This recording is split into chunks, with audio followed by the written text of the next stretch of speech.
Salut les gars et bienvenue pour cette toute nouvelle vidéo à la française. Aujourd'hui, je ne suis pas tout seul, je suis avec JB. Salut JB. Salut, c'est moi JB. Aujourd'hui, on se retrouve pour parler des 10 surprises de la saison. Donc, on commence petit à petit un peu à faire le bilan de cette grosse saison 2024. Et du coup, JB, je te laisse nous expliquer le concept de cette vidéo. Ouais, donc aujourd'hui, au lieu de faire un top 10 classique, on a décidé de faire d'avoir chacun 5 coureurs ou équipes ou courses et de les classer en fait. Chacun, on va avoir le cinquième qui va être une surprise, mais qui était une petite surprise, quelque chose auquel on aurait pu s'attendre. Puis au fur et à mesure, 4, 3, on va monter dans quelque chose qui nous a vraiment surpris. Et puis on va arriver à un truc que vraiment on n'aurait pas pu deviner au début de la saison. On nous l'aurait dit, on vous aurait traité de fou, direct, comme ça. Ouais. Ok, parfait. Ben vas-y, je te laisse commencer direct. On rentre dans le bain avec ton cinquième coureur, que je crois en plus un coureur que peu de gens connaissent en plus. Ouais, bah alors si vous l'avez jamais entendu, c'est pas surprenant, il s'appelle Tadej Pogacar en fait. C'est un petit gars, en vrai, il a gagné quoi, 28 fois cette saison. C'est déjà pas mal. Donc voilà, non, pourquoi Pogacar c'est surprenant? Parce que là, vous êtes en train de vous dire, mais il se fout de ma gueule. Non, Pogacar, déjà, c'est peut-être la plus grande saison de l'histoire, ou en tout cas, ça n'en est pas loin. Donc moi, au début de la saison, je n'aurais pas misé sur ça quand même. Après, c'était déjà un des meilleurs coureurs du monde, donc c'est pas forcément surprenant de le voir réaliser une saison de cette envergure.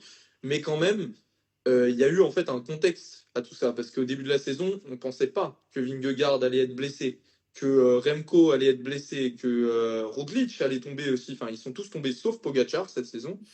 Il est arrivé sur un Tour de France où les autres étaient diminués. Donc il a vraiment roulé sur tout le monde. Hein. 6 victoires d'étape, c'était plus qu'aberrant. Donc voilà, alors que moi, au début de la saison, comme beaucoup, je pensais que Vingegaard allait remporter son troisième Tour de France d'affilée, pardon. Et puis sur le Giro aussi, il n'y avait aucune concurrence, donc ça c'était un peu attendu. Mais bon, du coup, la mauvaise forme des autres lui a permis de faire un doublé assez facilement. Et voilà, et derrière, les monuments, voilà, le Lombardie, comme d'habitude, Liège-Bastogne-Liège, bon, ça faisait un petit moment qu'il ne l'avait pas remporté, mais sans aucune difficulté. Donc voilà, moi, c'est quand même une saison qui m'a un peu surpris de par l'envergure et le nombre de victoires qu'il a accumulé, quoi. Ouais, ben, en vrai, t'as quasiment tout dit. On en a déjà beaucoup parlé sur cette chaîne de Pogacar, Trop. c'est peut-être trop, donc on va peut-être pas trop s'étendre sur le sujet. Mais c'est sûr que sa saison est extraordinaire et c'est pour ça qu'il mérite d'être dans En fait, plus que Pogacar, c'est la saison de Pogacar qui est une surprise. On pensait pas qu'il en ferait une aussi grande et c'est également le cas pour mon cinquième qui est Remco Evenepoel, du coup, avec 9 victoires cette saison, mais le doublé aux Jeux Olympiques, le titre de champion du monde du chrono, ça c'est une surprise, mais bon, le doublé au JO, quand même, ça c'est assez exceptionnel. Sa troisième place au Tour de France, qui pour moi en tout cas, moi qui en plus pourtant l'adore, je m'y attendais pas forcément. On l'espérait, on l'avait donné d'ailleurs tous les deux en prono, mais peu de gens en tout cas y croyaient, je trouve, cette saison. Et il a su montrer qu'il devient maintenant un vrai bon grimpeur, car troisième du Tour de France, tu peux pas être troisième du Tour de France si t'es un mauvais grimpeur de toute façon. Donc c'est une saison hyper prometteuse et qui marque un peu un changement de cap. On l'a vu là au Lombardia, il fait deuxième derrière Pogacar. Voilà, il est vraiment en train de basculer dans quelque chose d'autre, de quelque chose qu'il n'était pas avant. C'est-à-dire que là maintenant, c'est plus non seulement le bon rouleur qui gagne du temps sur les chronos, qui gère ensuite dans les montées. Là maintenant, il est parmi les 3 meilleurs grimpeurs du monde. Donc voilà, c'est pour ça que selon moi, c'est quand même assez une surprise et voilà, il mérite d'être selon moi cinquième. Ouais, et puis aussi, sa régularité, je trouve qu'a augmenté. Avant, c'était un peu une course par an. Voilà, la Volta, il va arriver, il va être très fort. Liège, il va arriver, il va être très fort. Là, tout au long de la saison, on l'a quand même vu performer, que ce soit, comme tu as dit, au JO, sur le Tour, voilà, et puis sur des courses sur lesquelles il n'allait pas forcément avant, parce que c'était son premier Tour de France. Donc, quand même, il y avait une pression qui était tout autre. Donc voilà, je pense qu'on peut passer au au tiers d'après, Ouais. on reste encore sur quelque chose qui était prévisible, mais quand même assez surprenant. Moi, j'ai décidé de partir sur Mats Pedersen, qui, surtout dans son début de saison, parce qu'après, au Tour de France, il est tombé et n'a pas pu nous montrer toute l'étendue de son talent. Mm. Mais en fait, c'est assez enfin, comment dire, contradictoire. On a eu une saison classique flandrienne où Van Der Poel a archi dominé, en tout cas sur les monuments, a gagné sans aucun souci.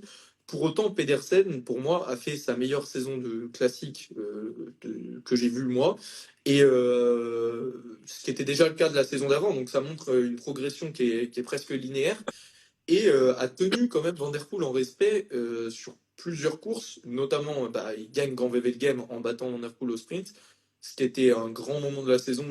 Moi, c'était peut-être la course sur laquelle j'ai pris le plus de plaisir cette année. En tout cas, à la regarder. Pourtant, je suis supporter de Van Der Poel. J'aime beaucoup Mats Pedersen aussi, donc forcément, J'aime les deux. je pouvais que gagner en fait dans cette course. Donc voilà.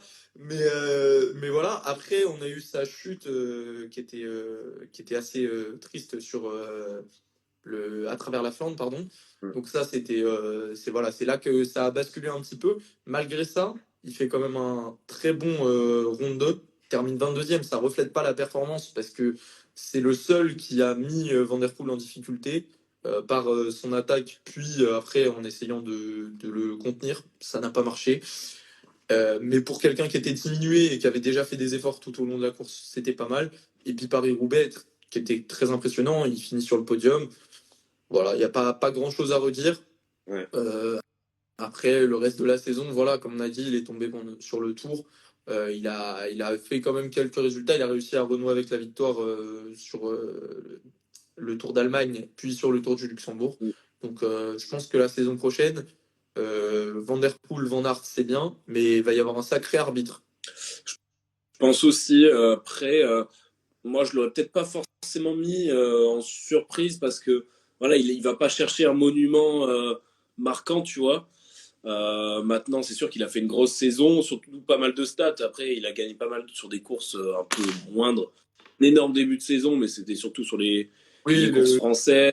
l'habituel début de saison de Euh, Pedersen en France, là. Deutschland Tour, là où il a gagné, je sais plus combien d'étapes, là, avec Trek, ils se sont régalés. Ouais, Avec, il en a gagné deux. Il me semble que Milan aussi a gagné par là. voilà. Enfin, c'était leur saison. Je crois qu'ils ont gagné toutes les étapes là-bas. Il a Il me semble. pas mal de courses. Pour moi, il peut faire quand même encore mieux. C'est pour ça que sa saison, il est que quatrième parce qu'elle n'est pas non plus extraordinaire. Mais c'est quand Voilà. même une belle surprise de le voir maintenant matcher avec les Van Der Poel. Et malgré tout, je pense que moi, je suis persuadé, intimement convaincu qu'il aurait gagné une étape sur le Tour de France, hein, quand on voit Ouais. le niveau des sprints et tout. Donc voilà, c'est une saison qui aurait pu être encore meilleure. Mais bon, les chutes cette saison n'ont pas épargné. Bref, toi, qui as-tu en quatrième? On reste dans. Alors, non, j'allais dire le même profil de coureur, pas du tout, mais. Enfin, pas du tout. C'est toujours un coureur rapide, mais là, c'est Tim Merlier. Oh, le Oh, lapsus révélateur. c'est révélateur. Tim Merlier, du coup, ben, pour moi, le meilleur sprinter de l'année. Ça peut faire débat. N'hésitez pas à nous dire dans les commentaires ce que vous en pensez. Milan, Philipsen, Merlier. Pour moi, Merlier, il a fait une saison exceptionnelle. 16 victoires. C'est le deuxième meilleur scoreur derrière Pogacar. Je l'attendais à faire une grosse saison, c'est sûr. Surtout avec le départ de Jacobsen, il se retrouvait seul gros sprinter, tu vois. Mais faire une saison aussi grosse avec, en fin de saison, c'était largement lui le meilleur. Il explose tout le monde aux Europes, qui est un peu le championnat du monde des sprinters. Championnat d'Europe parce qu'il n'y a pas les championnats du monde, c'est pas le bon profil, quoi. Il a gagné sur le Giro. Il a bien gagné en plus sur le Giro, 3 étapes. Voilà, je crois que ça fait pas de doute que sa saison est exceptionnelle. Il faisait en plus un gros début de saison à l'UAE Tour. Pour moi, Tim Merlier mérite absolument d'être dans ce classement. Et voilà, on pensait vraiment une grosse saison de Philipsen. Philipsen a peut-être déçu. C'est peut-être pour ça aussi que la surprise Merlier met en avant, du coup, plus grâce au débours, on va dire, de Philipsen cette saison. D'ailleurs, Mais n'hésitez pas à nous dire si vous voulez potentiellement la même vidéo sur les déceptions. ouais, Et bah, c'est dans ce cas-là, Philipsen pourrait ouais. s'y retrouver. Moi, je suis d'accord avec toi. Il y a quand même eu, par rapport à ta première phase qui est que c'est le meilleur sprinter du monde, même toi, tu as eu un lapsus voilà, où le Pas. débat est permis. Ouais. L'air de rien, Philipsen garde sa place dans le débat, même si sa saison est bien moins bonne qu'attendu. Il a quand même staté, il a fait ses victoires sur le Tour de France, encore une fois, moins qu'attendu, mais voilà. Ouais. Il a quand même gagné pas mal de fois. Il a battu Tim Merlier et l'inverse est aussi vrai. Ouais. Voilà. Et Jonathan Milan a quand même tiré son épingle du jeu aussi en remportant le maillot de Cyclamen Mm. face à Tim Merlier et Olaf Koy. Donc voilà. Mais le sprint, c'est un domaine où on a pas mal de débats en ce moment et c'est assez cool. C'est mieux Ouais, que ouais. quand il y a un mec qui remporte toutes les étapes du tour et on dit ah bon bah super. Où sont les autres? Ouais. Donc voilà. Donc c'est pas mal et je peux te laisser enchaîner directement sur ton troisième. Comme ça.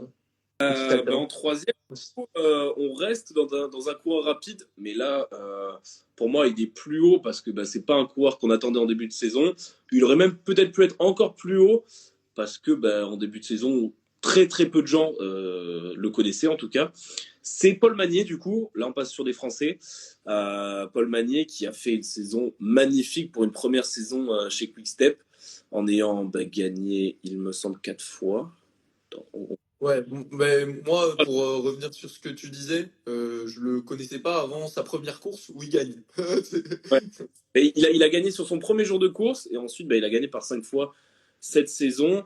Il a été là sur des courses quand même pas. Voilà, c'est pas des courses World Tour, mais c'est pour ça que voilà, c'est pas une saison exceptionnelle de Paul Magny non plus. Mais pour une première saison chez les pros, dans la grande Quick Step, sachant qu'en plus on l'attendait plutôt, on attendait plus Lamperti par rapport à lui, qui était voilà censé être la relève. Finalement, Paul Magnier s'est imposé comme. En plus, ça c'est seulement chez les pros, mais il a énormément gagné au Giro U23. Enfin voilà, il a explosé sa saison. S'il était resté chez les U23, il aurait encore plus tout explosé. Donc voilà, en plus il a eu des chutes là quand il avait fait, je sais plus quelle course World Tour, c'était l'Estradé, je crois. Donc qu'il a éloigné pas mal de temps. Donc hyper prometteur et franchement maintenant tout le monde connaît Paul Magnier, en tout cas ceux qui ont suivi de près la saison, tout le monde le connaît et je pense que l'année prochaine il va être bien plus attendu et on sera encore plus gens du coup avec lui forcément. C'est clair que pour refaire son apparition dans les surprises de l'an prochain, il faudra qu'il fasse très fort. Parce que là, il nous a vraiment impressionnés. Il faudra Et gagner en World Tour. Déjà, il faudra gagner en World déjà, Tour et déjà. Mais bon, on a des Français qui ont fait des bonnes saisons la saison dernière, qui ont gagné en World Tour cette année. Au hasard, Romain Grégoire. Et on l'a pas cité dans cette vidéo, par exemple. c'est vrai. Donc voilà. Ouais, peut-être qu'il arrive, hein, mais bon, je l'ai un peu spoilé là. Euh, et moi, je reste sur un Français. Donc pour le coup, moi, il m'a beaucoup surpris et pas forcément dans les manières que j'attendais. Il a gagné qu'une seule fois cette saison, mais quelle victoire, Romain Bardet. Une seule victoire, une victoire sur le Tour, alors que moi, je l'en pensais plus capable honnêtement, ou du moins pas comme ça. Un jour en jaune, franchement, c'était complètement passé de mode de penser que Bardet pouvait porter le maillot jaune, hein. Enfin, pendant des années, on a voulu le voir, on l'a jamais eu, et là, cette année où on s'y attendait plus, ben, on l'a eu. Et puis au-delà de ça, quand même, c'est régulièrement le meilleur français des grosses courses. Deuxième sur Liège-Bastogne-Liège avec la manière. Le meilleur français sur les championnats du monde, encore une fois, avec la manière. Voilà, il prend son top 10. Je pense que en plus, c'est un top 10 qui aurait pu être encore un peu meilleur. Mais bon, voilà, il a quand même fait des belles performances toute la saison. Sur le tour, on l'a vu tenter après dans des échappées et tout, mais Pogacar ne laissait aucune chance aux échappées, donc c'était un peu compliqué. Mais au global, malgré qu'il est très peu staté, on oublie aussi son top 10 sur le classement général du Giro, voilà, parce que c'est Romain Bardet qui a un top 10 sur le Giro, malheureusement, surtout cette année, ça vaut pas grand-chose. Mais voilà, il n'a pas beaucoup staté, et pourtant, enfin, la victoire qu'il a, le jour en jaune, moi, c'est des trucs, ça m'a procuré des émotions que je pensais plus pouvoir avoir avec Romain Bardet. Et voilà, et c'est top. Et aussi, l'annonce de sa retraite, qui quand même a été une surprise aussi pour moi. Je m'y attendais pas aussitôt.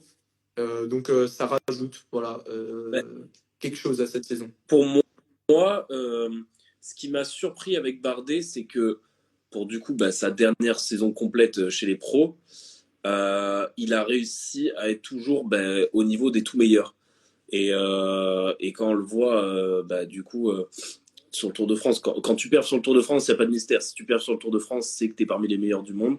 Il a été énorme au championnat du monde. Il a été énorme à Liège. Liège, personne ne le voyait être sur le podium. Ah, vraiment. Ouais. Même pas top 10, hein. Il C'était il a inattendu, hein. sûrement été le plus malin des autres, comme on pourrait dire un Ben O'Connor, qu'on en parlera peut-être dans quelques instants. Je ne dis rien, je ne dis rien. Mais en tout cas, voilà, c'est une saison exceptionnelle de Bardet. Et franchement, il mérite entièrement d'être dans ce classement. Bah, du coup, je vais peut-être enchaîner, du coup. Ouais, Hein. Puisque mon numéro 2 en surprise, c'était Ben O'Connor, justement. Donc, le petit spoil d'Anto qui va bien. Voilà. Lui aussi, il n'a pas forcément énormément staté cette saison. 3 victoires seulement. Ça, en soi, c'est pas beaucoup. Mais quand même des victoires assez impressionnantes. Notamment celle sur la Volta, voilà, qui gagne en échappée. On sait qu'il en est capable de choses comme ça. Mais c'est pas ça qui est important à retenir sur sa Volta. C'est qu'il porte le rouge pendant des jours et des jours. Je sais pas le nombre en tête, mais c'était assez impressionnant. À un moment, on se dit, au début, on se dit qu'il va le perdre directement dès que Roglic va se décider. Au final, Roglic était quand même pas si fort que ça. Et O'Connor était beaucoup plus fort qu'attendu. Donc, il fait deuxième. C'est quand même pas rien pour un coureur qui n'avait jamais fait podium.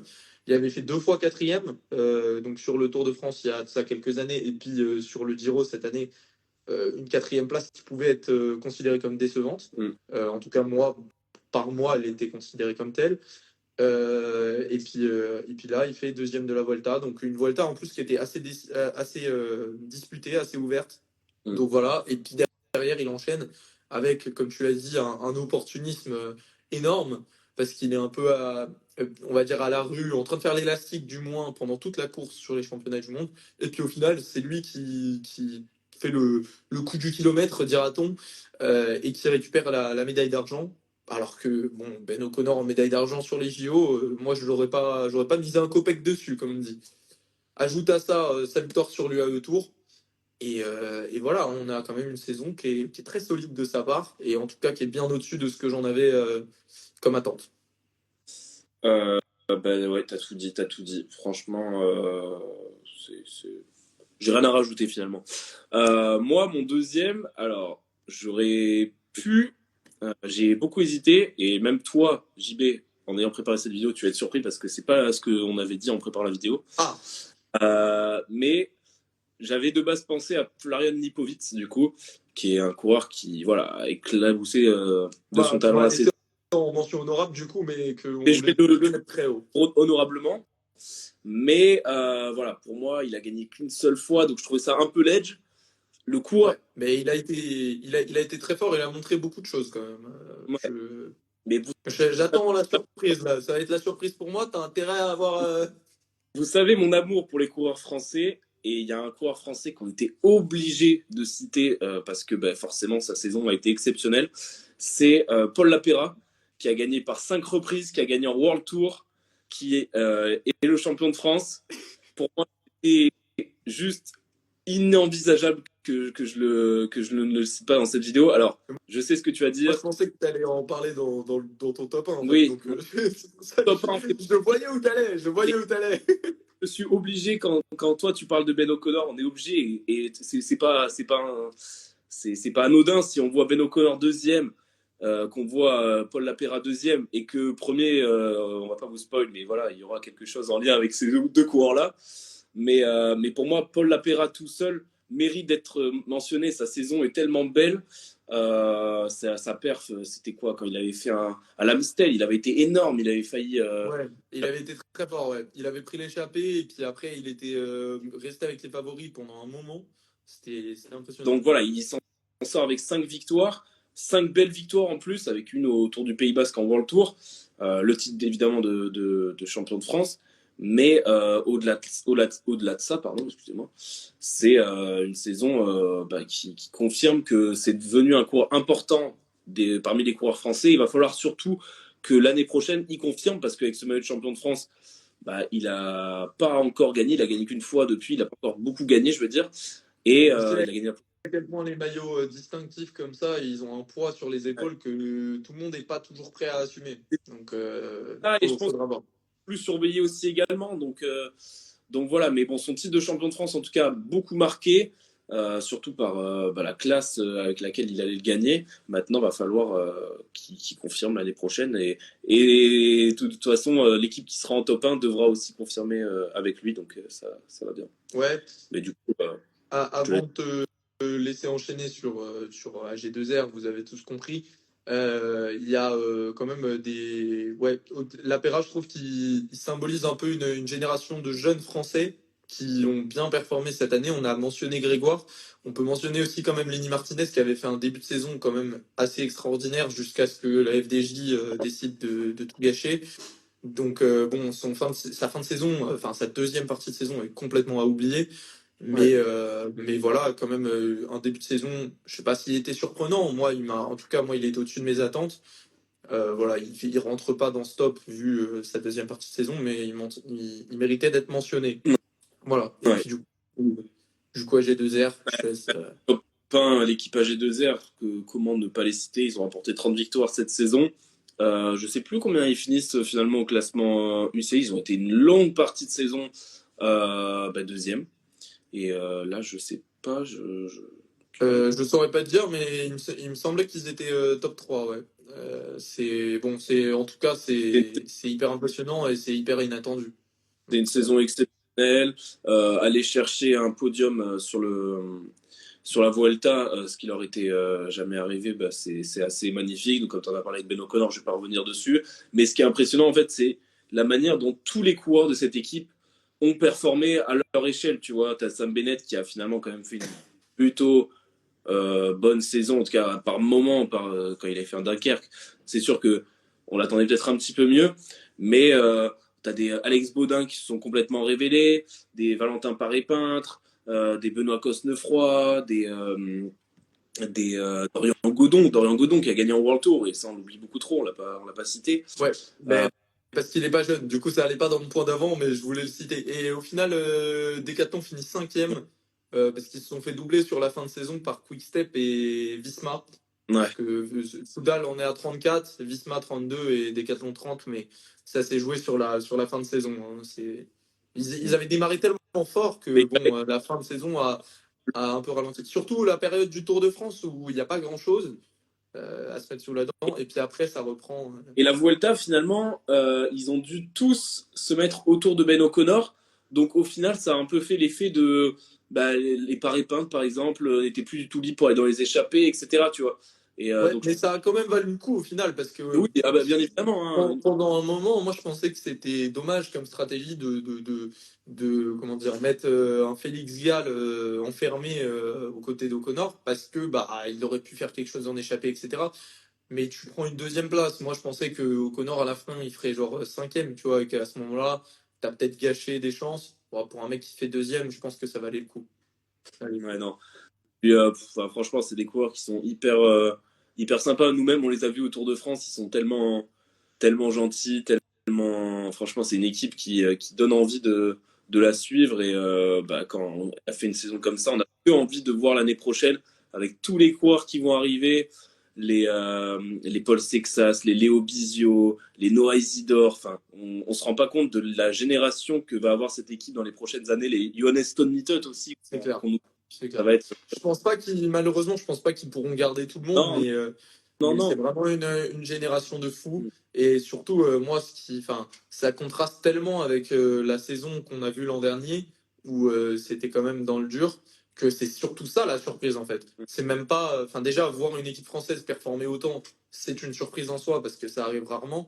Mais voir l'équipe qui l'an dernier nous paraissait en fin de cycle, dans le dur, ouais, O'Connor il va partir, machin et tout. Bon bah O'Connor il part, mais avant de partir il a fait ce qu'il avait à faire quoi. Après, il y a une vraie restructuration aussi au sein de l'équipe qu'on peut apprécier ou pas pour, par exemple, quand on voit Vincent Lavenu, la manière dans laquelle il a été un peu foutu par la porte. Ouais. Voilà. Après, Le haut niveau, c'est aussi ça, c'est un peu intrépide et malheureusement, il y en a qui effectuent, qui sont des dommages collatéraux, j'ai envie de dire. Exactement. Enchaîner avec ton top Et 1 bah, pour terminer. ouais, mais ça va faire mal à la chaîne, puisqu'on s'appelle les Goths à la française, on va finir sur un Belge. C'est un peu dommage, mais voilà, moi je vais parler de Lennart Van Etvelt. Hippo avait posté la stat, comme quoi il n'y a que 4 coureurs qui ont gagné 2 courses par étape cette saison. Pogacar, Vingegaard, Roglic et Lennart Van Etvelt. Ouais. Voilà, bon, déjà ça classe le bonhomme. Bien sûr, c'est pas les 2 courses les plus prisées, puisque c'est l'UAE Tour et le Guangxi Tour. Je sais pas du tout prononcer ce truc. Mais il les a gagnés avec la manière. Il aurait aussi dû gagner une étape de la Volta s'il n'avait pas célébré trop tôt face à Roglic, Ouais. sur un profil qui est typiquement Roglic. Donc, ce qui est quand même, voilà, faut le faire. Et voilà, on va pas, il sort un peu de nulle part. Je pense pas qu'en début de saison, on te dit que Van Etvelt il peut gagner le Tour, même quand il le gagne. D'ailleurs, c'est la surprise totale. Ouais. Malgré tout, il y avait eu des chutes. Voilà, Jay Vine qui a dû abandonner McNulty, qui est tombé malade, voilà. Mais il a tenu en respect Ben O'Connor, dont on parle de sa super saison, etc. Alors que Ben O'Connor est quand même un coureur confirmé, contrairement à lui. Voilà, le Guangxi Tour, c'est pour faire les stats, mais il fallait le gagner quand même. Et moi, c'est son début de Volta qui m'a vraiment plu. En plus, là, vous me dites, ouais, la saison, statistiquement, elle est pas dingue. Il a fait 6 mois sans vélo, quand même, en plein milieu. Je sais plus exactement sur quelle course il tombe, mais il était prévu pour faire la Volta dès le début, mais on se demandait s'il allait faire le tour et tout. Il fait pas le tour, puisqu'il revient, en gros, 3 jours avant le tour, quoi. Il remonte sur un vélo, quoi. Donc, un peu compliqué, même si tu t'appelles Pogacar, voilà, tu passes ton tour. Donc voilà. Et cette victoire sur la Volta, enfin cette non-victoire, du coup, cette deuxième place face à Roglic, et même au global, sa première semaine sur la Volta, Ah ben, montre des très belles promesses pour l'avenir. moi, je Et, suis convaincu que sans sa chute, il va chercher peut-être un top 5, même il va sûrement le chercher, je pense. Peut-être que je me trompe, mais il faisait une énorme Vuelta, un énorme hop là. Il faisait un énorme début de Vuelta. Et c'est sûr que l'année prochaine, il va devoir, en plus, dans une équipe Lotto qui a besoin de résultats, il va devoir. une équipe qui compte sur lui, une équipe Lotto qui au global a quand même beaucoup de très très bons coureurs. Voilà, on aurait pu mettre Van Gils, on pourrait mettre au global l'équipe Lotto qui est quand même voilà, très On performante. parle de Van Etvelt, mais ça me fait penser à un autre Belge qu'on n'a pas cité et que les gens vont sûrement nous citer dans les commentaires. C'est Thibaut Nice aussi qui a fait une énorme saison, Ah, qui est c'est peut-être un vrai, c'est vrai, j'avais pas pensé. En plus, je l'ai vu parce qu'il a gagné son cyclocross là, hier. ouais, Du il- coup, j'y ai pensé. J'avais complètement zappé. ouais, ouais. Mais ouais, bah écoute, la jeunesse française et la jeunesse belge qui performent. Parce que Mm. Van Gils aussi, quand même, c'était costaud hein, cette saison. Ouais. Donc voilà, je pense qu'on peut finir, voilà, top 1, la jeunesse française, top 1, la jeunesse belge. Donc au final, comme il n'y a que des francophones qui nous regardent, tout le monde est content et voilà. Et on fait 1 million de vues et on est les rois du monde. Voilà, Exactement. être un peu emballé. Donc n'hésitez pas à nous dire dans les commentaires si vous avez d'autres noms, mais on en a sûrement oublié. Ah bah c'est On sûr, on peut pas se limiter à 10. Il y a peut forcément pas des. citer tout le monde. On a essayé de citer les coureurs qui nous aussi personnellement nous ont peut-être plus marqué que voilà. Il y a forcément une part de subjectivité, mais voilà, et on refera d'autres classements comme ça si vous voulez pour d'autres catégories. N'hésitez pas à me dire dans les commentaires. Ouais, dites-nous surtout si vous préférez un top 10 normal ou un top 10 comme celui-ci avec plus 2 top 5 un peu, ça nous permet Ouais. de faire des choses un peu différentes, quoi. Un peu plus de va-et-vient, etc. et de tout ça. Voilà. Bon ben voilà, c'était les Goths.